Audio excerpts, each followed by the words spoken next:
इस समय की बड़ी खबर आपको बात पते की मैं बता दें, फिल्म उदयपुर फाइल्स पर रोक लगी थी, वो कल अब रिलीज नहीं होगी।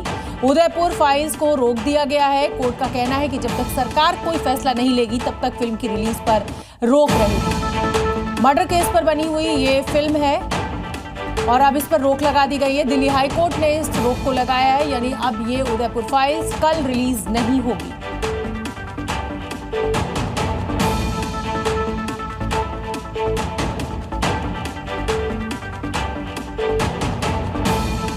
छांगुर को इस्लामिक देशों से होने वाली फंडिंग के जरिए वो धर्मांतरण का खेल तो खेल ही रहा था, लेकिन उसका मंसूबा और उसको दिया गया टारगेट इससे कहीं ज्यादा बड़ा था।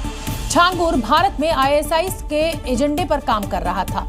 पूछताछ में उसकी इस्लामिक राष्ट्र की सोच वाली साजिश का खुलासा हुआ। छांगुर बलरामपुर की डेमोग्राफी बदलने में जुटा हुआ था। वो बलरामपुर में इस्लामिक दावा सेंटर और मदरसा बनाना चाहता था, जिसका खुलासा एटीएस की जांच में हुआ है। छांगुर भारत को इस्लामिक राष्ट्र बनाने वाले एजेंडे पर काम कर रहा था, जो आईसीस समेत कई इस्लामिक देशों का हिडन एजेंडा है।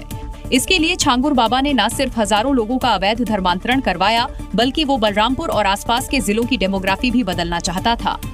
जांच में ये भी खुलासा हुआ है कि जब पीएफआई पर बैन लगा, उसके बाद छांगुर बाबा अपना सोशल फेस बनाकर दावा सेंटर और मदरसा खोलकर इस्लामिककरण करने की पूरी कोशिश में जुटा हुआ था। छांगुर हिंदू धर्म के प्रति घृणा और वैमनस्यता फैलाकर शरिया कानून स्थापित करने में जुटा हुआ था। इसके लिए छांगुर ने नेपाल से लगते इलाकों में जमीनें खरीदी थीं। महाराष्ट्र में भी कई जगहों पर जमीन खरीदने की बात सामने आई है। ये जमीनें नसरीन उर्फ नीतू के नाम पर खरीदी जाती थीं। इन जमीनों पर वो इस्लामिक दावा सेंटर और मदरसा खोलने की तैयारी थी। नसरीन धर्मांतरण होने के बाद भी अपना वो हिंदू नाम पर इन जमीनों को परचेज किया करती थी, लेकिन समय रहते छांगुर की ये सोच एक्सपोज हो गई और उसके मंसूबे पर पानी फिर गया। अब एटीएस ने छांगुर बाबा और नीतू उर्फ नसरीन को रिमांड पर लिया है और भी उससे पूछताछ के बाद खुलासे हो सकते हैं। साइकिल से अंगूठी और नगीना बेचने वाले छांगुर का कनेक्शन इंटरनेशनल तो था ही, क्रिमिनल्स के साथ भी था, और वो भी छोटे मोटे नहीं बल्कि गैंगस्टर्स के साथ। और वो इस बात की तस्दीक करते हैं कि छांगुर न सिर्फ धर्मांतरण का रैकेट चला रहा था, बल्कि काले कारोबार में भी हाथ आजमा रहा था। छांगुर बाबा के तार मुख्तार अंसारी से भी जुड़े पाए गए हैं। वो मुख्तार के साथ मिलकर जमीनों पर कब्जा करता था। छांगुर आसिफ रब्बानी के जरिए मुख्तार से डील करता था। बबलू छांगुर के करीबी आबिद रब्बानी का रिश्तेदार है। एक और करीबी अब्दुल रहीम भी मुख्तार के साथ काम करता था। इस नए खुलासे ने यूपी पुलिस के भी होश उड़ा दिए हैं कि छांगुर का साम्राज्य इस हद तक फैला हुआ था कि मुख्तार अंसारी जैसा गैंगस्टर भी उसका सजदा करता था।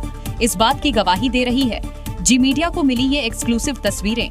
इसमें छांगुर के गैंग का सदस्य आसिफ रब्बानी उर्फ बबलू मुख्तार अंसारी के साथ नजर आ रहा है। दूसरी तस्वीर है अब्दुल रहीम की। ये भी छांगुर के गैंग का सदस्य बताया जाता है। तस्वीरों को देखकर ही इनकी मुख्तार से करीबी समझी जा सकती है। ये दोनों ही छांगुर के एजेंट्स हैं और दोनों ही जमीनों पर कब्जा करने का काम करते थे। रब्बानी के खिलाफ वारंट भी इशू किया गया है, जिससे इस बात का अंदेशा और बढ़ गया है कि छांगुर अवैध जमीन कब्जे के खेल में भी लगा हुआ था। यूपी पुलिस अब इस एंगल से भी जांच करने वाली है। इस गैंग ने जहां जहां अवैध संपत्ति अर्जित की है, अवैध धन का इस्तेमाल करके, उन सभी की भी जानकारी की जाएगी तथा अवैध संपत्तियों को जब्तीकरण की कार्रवाई तथा उन्हें डिमोलिश करने की कार्रवाई भी की जाएगी। अब पुलिस के हत्थे चढ़े छांगुर के दूसरे कनेक्शन भी खंगाले जा रहे हैं और साथ में उसके दूसरे धंधे भी। जी न्यूज़।